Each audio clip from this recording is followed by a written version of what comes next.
¿Cómo puede ser posible que tú encuadres o que tú metas o que le des un trato, mejor bien dicho, a personas que no son iguales? A ver, pues ¿cómo está eso entonces? ¿Sí? ¿Qué no ves que dentro de estas ramas hay personas que no pueden competir con en la misma forma, en el mismo nivel? ¿Y cuáles son estas personas? ¿Sí?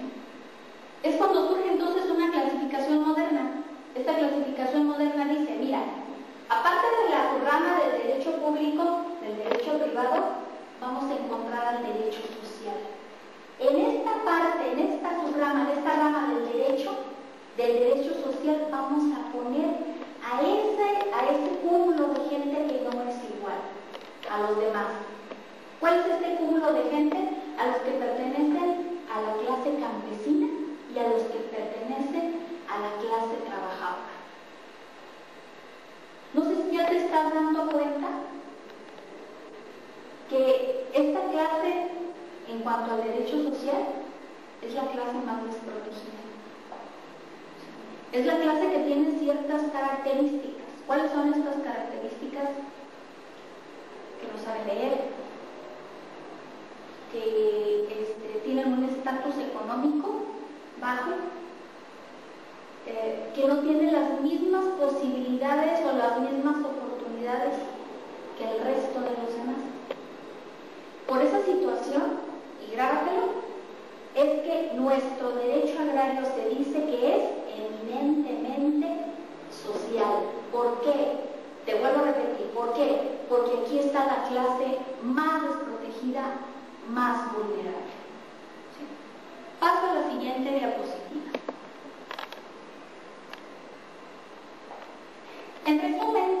En resumen, pudiéramos decir, y también retomando un poco acerca del artículo 27 constitucional, y en cuanto a lo que ya vimos, por qué razón se le considera al derecho agrario dentro del derecho social, podemos decir que las principales características de nuestro derecho es esto.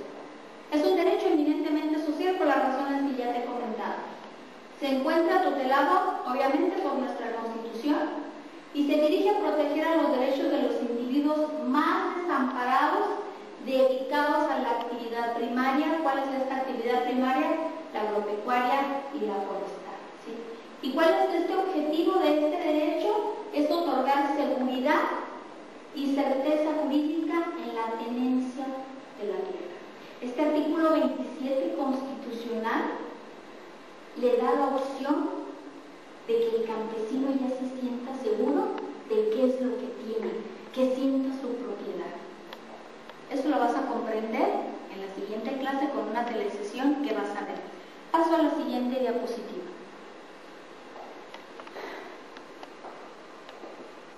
Dentro de nuestro derecho agrario, como te vuelvo a repetir, nos remontamos otra vez en cuanto a la tierra. Pudiéramos decir que en nuestro territorio mexicano hay dos clases de regímenes de tierra, un régimen de propiedad privada y un régimen de propiedad social. Puntualizo. No todo lo que tú veas cuando sales a carretera y que está sembrado signifique que son ejidos o son comunidades. También existe la figura de la pequeña propiedad.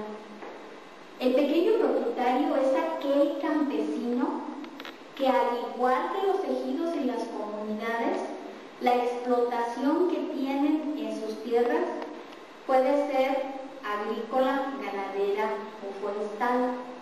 ¿Sí?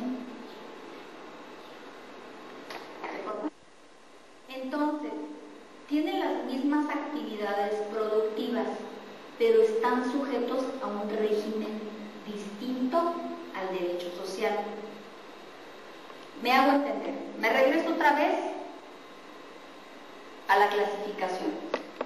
Si estamos hablando de un régimen de propiedad propiedad privada, donde se encuentran los pequeños propietarios, estos pequeños propietarios pertenecen a nuestra rama de derecho civil, mientras que nuestros ejidatarios pertenecen a nuestra rama del derecho agrario.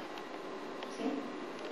Ambos se dedican a la actividad campesina, pero no por el hecho de dedicarse a la actividad campesina signifique que el pequeño propietario que está aquí ubicado en nuestro derecho civil va a tener las mismas prerrogativas o, como yo llamo, apapachos que nuestros ejidos y nuestros ejidatarios que se encuentran aquí en esta rama del derecho social, consecuentemente en nuestro derecho agrario. Me regreso otra vez a la última diapositiva para ver si con esto me hago entender un poco más. Entonces, existen dos tipos de regímenes, el régimen privado y el régimen social. En nuestro régimen privado vamos a encontrar la figura de los pequeños propietarios. ¿Sí? Este pequeño propietario, ¿con qué va a acreditar la propiedad de las tierras que explota? Si pertenece a nuestro derecho civil. ¿Con qué documento? Con una escritura pública. ¿Sí?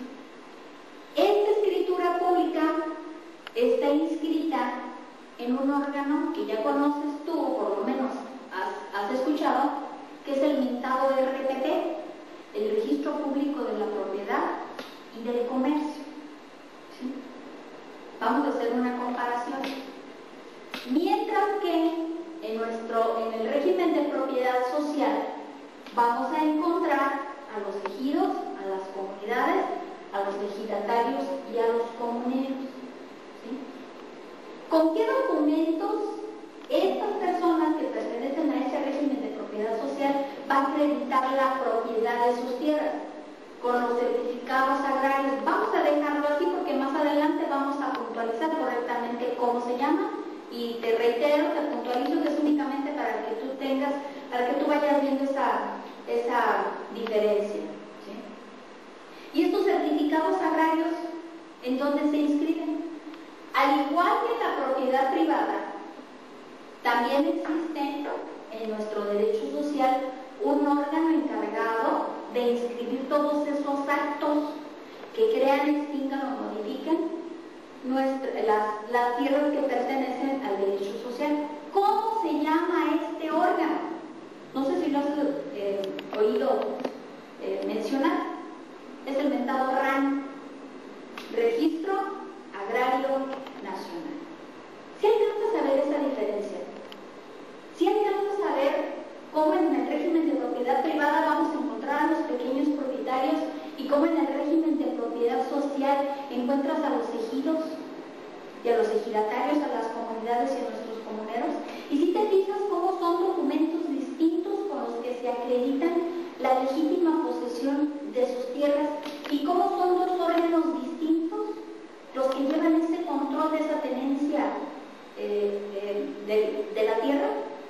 ¿Sí? Bueno, entonces, te pregunto, si estamos hablando de un régimen de propiedad privada, ¿qué ley es la que vamos a aplicar?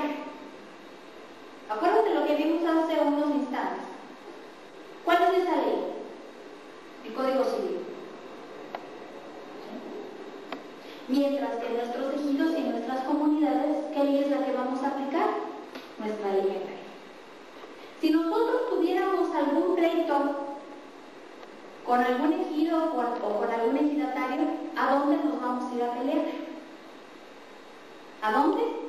A los tribunales agrarios, que, como te vuelvo a repetir, es la única autoridad en materia agraria. Mientras, si existe algún problema con algún propietario, con algún pequeño propietario, a donde vamos a ir a dirimir estas controversias es en los juzgados civiles o en el fuero común. Espero que sí hayas captado esta diferencia. Nuestra clase, nuestro derecho, este semestre nos vamos a dedicar única y exclusivamente a nuestro derecho social.